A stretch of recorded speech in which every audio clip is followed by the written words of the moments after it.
There's a conversation most people avoid when it comes to relationships. We're taught to forgive endlessly, to always give second chances, to believe that love heals all. But here's the uncomfortable truth. Some actions go beyond forgiveness.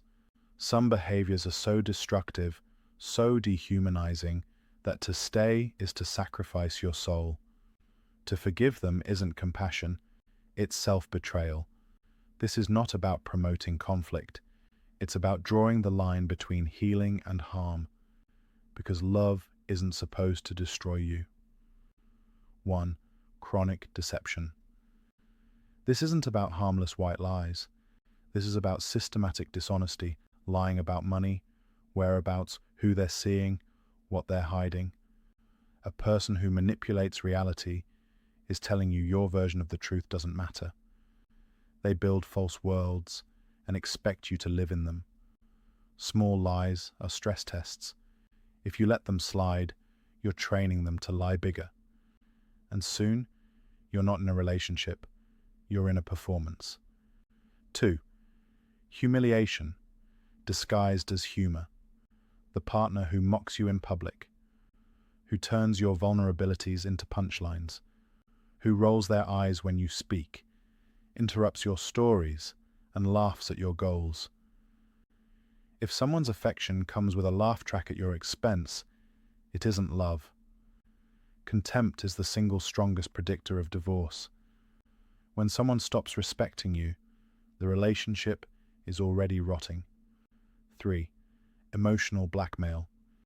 If you leave, I'll hurt myself. If you loved me, you'd do this. You're the only one who cares. This is not vulnerability. This is coercion. They're using your empathy against you. And every time you give in, they tighten their grip. You're no longer a partner. You're a hostage. 4. Disguised control as caring. They check your phone. They just happened to show up at your job. They track your location, question every interaction, and frame it as love. It's not love. It's surveillance. Privacy is not secrecy. It's sanity. If they violate your space in the name of affection, what they want isn't intimacy. It's ownership. 5. Physical aggression. Shoving, slapping, punching walls, throwing objects. These are not moments of weakness. They are calculated displays of dominance.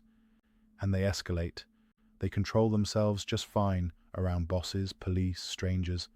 They choose not to around you. That's not a lack of control. It's a lack of respect. 6. Financial abuse. They sabotage your income.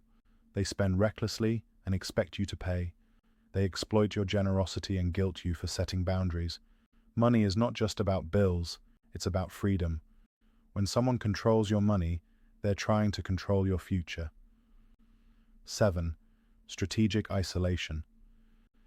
They criticize your friends. They call your family toxic. They make you feel guilty for having a life outside them. Soon you're alone, and they like it that way. When you're isolated, their version of reality becomes the only one you hear. That's not connection, that's captivity. 8. Infidelity. Cheating is not a mistake, it's a series of conscious betrayals. Each text, each lie, each stolen moment is a decision to destroy your trust. The cheater isn't broken, they're selfish. And statistics show, if they did it once, they're likely to do it again. Believe that. 9. Weaponizing your vulnerabilities. You shared your trauma, your fears, your pain, and now they use it to hurt you. They call you crazy during fights, mock your insecurities, turn your openness into ammunition. That's not love, that's psychological warfare. 10. Abuse love bomb cycles. They destroy you Monday through Friday, then come back with gifts, praise, and promises on the weekend. You stay because the good times feel like hope, but hope isn't healing. It's bait. This cycle doesn't fix anything. It just resets the trap. Why people stay. Sunk cost. You've invested years. You don't want to waste them, but every day you stay, you're losing more. Fear of loneliness.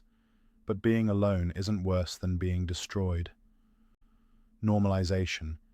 If all your friends are in toxic relationships, dysfunction starts to feel like home. Belief in change. But change is shown, not promised. Real change happens before forgiveness is asked, not after it's demanded. The myth of unconditional love. Real love has conditions: honesty, safety, respect. Without those, it's not love, it's exploitation.